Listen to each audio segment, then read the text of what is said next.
Suriname, negara kecil di pesisir utara Amerika Selatan, punya sejarah yang kaya dan beragam. Hutan hujan lebat menyelimuti sebagian besar wilayahnya. Sungai-sungai mengalir membelah daratan, menuju Samudra Atlantik. Disinilah budaya penduduk asli berkembang selama berabad-abad sebelum kedatangan orang Eropa. Kisah Suriname unik di Karibia. Tidak seperti kebanyakan pulau yang didominasi oleh satu kekuatan Eropa, Suriname mengalami pergantian kekuasaan. Inggris datang pertama, mendirikan pemukiman di abad ke-17. Namun, kekuasaan mereka lemah. Belanda, yang ingin menguasai dunia baru, merebut Suriname pada tahun 1967. Dimulailah periode dominasi Belanda yang berlangsung selama berabad-abad.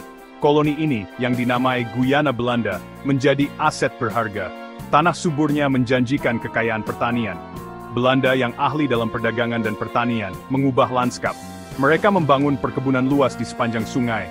Namun, perkebunan ini membutuhkan banyak tenaga kerja. Kebutuhan ini menyebabkan babak kelam dalam sejarah Suriname, perdagangan budak transatlantik. Perkebunan gula di Suriname membutuhkan tenaga kerja yang tak henti-hentinya. Untuk memenuhi kebutuhan ini, Belanda mengirim budak Afrika melintasi Atlantik. Pria, wanita, dan anak-anak ini mengalami kondisi mengerikan di perjalanan tengah. Banyak yang tewas dalam perjalanan. Mereka yang selamat menghadapi kehidupan brutal di perkebunan. Mereka bekerja keras di bawah terik matahari, menghasilkan gula, kopi, dan tanaman lainnya.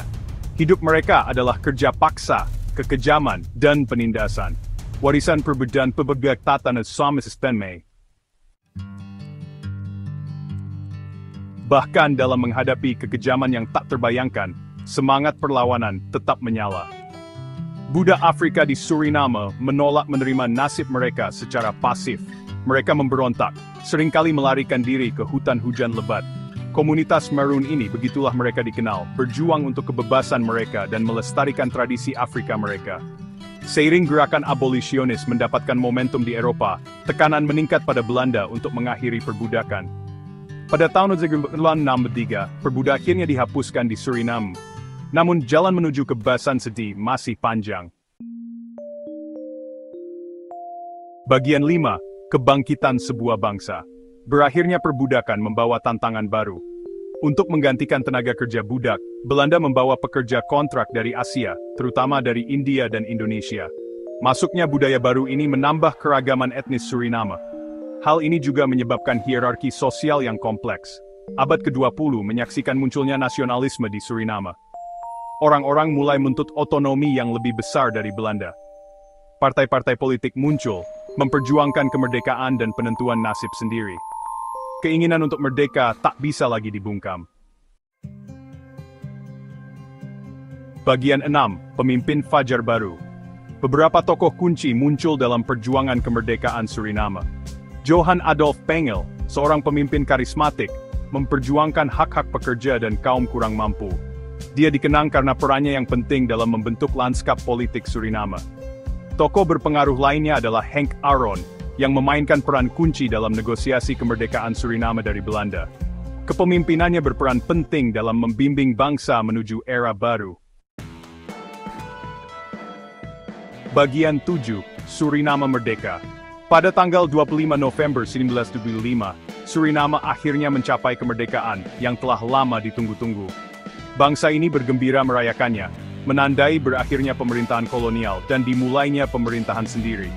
Namun, jalan di depan tidaklah tanpa hambatan. Ketidakstabilan politik dan tantangan ekonomi menandai tahun awal kemerdekaan. Kudeta militer pada tahun 1940 semakin memperumit masalah.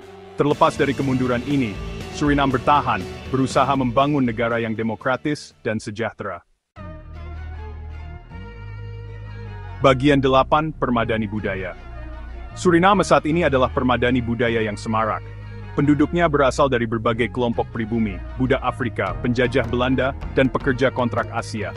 Perpaduan yang kaya ini tercermin dalam musik, makanan, bahasa, dan tradisi Suriname.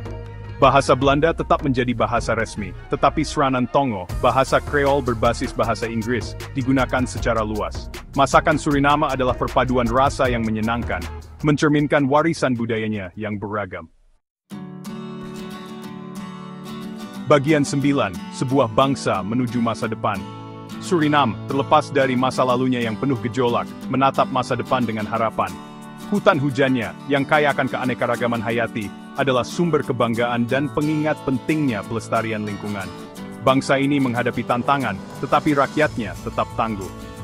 Kisah Suriname adalah bukti pencarian abadi jiwa manusia akan kebebasan dan penentuan nasib sendiri. Ini adalah kisah tentang ketahanan, adaptasi, dan penciptaan ita yang unik dan dinamis.